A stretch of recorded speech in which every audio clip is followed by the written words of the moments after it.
33 बार चाकू से वार और पत्नी का मर्डर।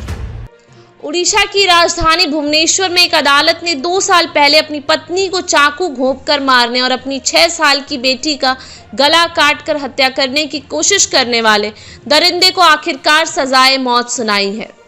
आरोपी ने अपनी पत्नी को मारने के लिए उस पर 33 बार चाकू से वार किए थे।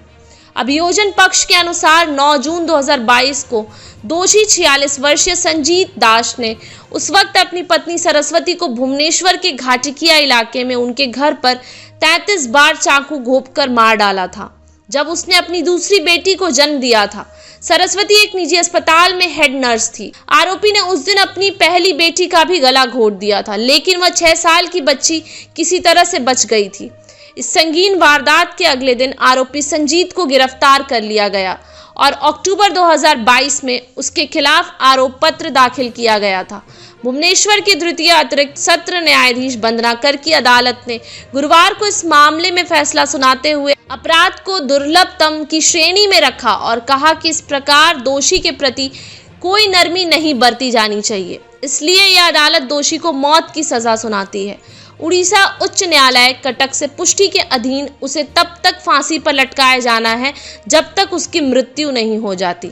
अदालत ने अपने फैसले में कहा कि उसकी पत्नी की हत्या के पीछे का मकसद दूसरी लड़की का जन्म है और यही कारण था कि आरोपी ने अपनी पहली बेटी की हत्या करने का भी प्रयास किया।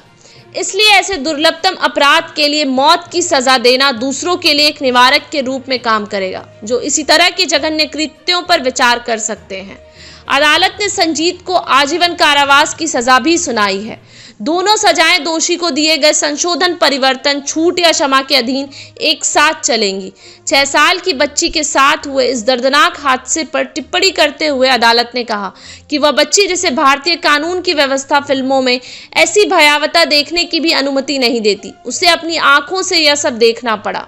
अदालत ने कहा कि 6 साल की वह बच्ची जो गर्व से वंदे मातरम गाती, उसका गला उसके ही पिता ने बेरहमी से काट दिया। वह बच्ची जो शायद छोटा भीम और डोरेमोन देखने का आनंद लेती, उसे अपने पिता द्वारा अपनी मां की जघन्य हत्या देखनी पड़ी। अदालत ने कहा कि पीड़ित बच्ची की गहरी पीड़ा को नजरअंदाज नहीं किया जा सकता, जिसे अपने पिता द्वारा अपने मां की हत्या देखनी पड़ी। अदालत ने कहा कि उसका घर, जो उसका सुरक्षित ठिकाना था, अब अकल्पनीय भयावहता का दृश्य बन गया है, जिसने उसकी सुरक्षा और विश्वास की भावना को चकनाचूर कर दिया है। अदालत ने यह भी निर्देश दिया कि मृतक की नाबालिग बेटियों के लिए मुआवजे पर विचार करने के लिए फैसले की प्रति जिला विधिक सेवा प्राधिकरण DSLA खुर्दा को उपलब्ध कराई जाए।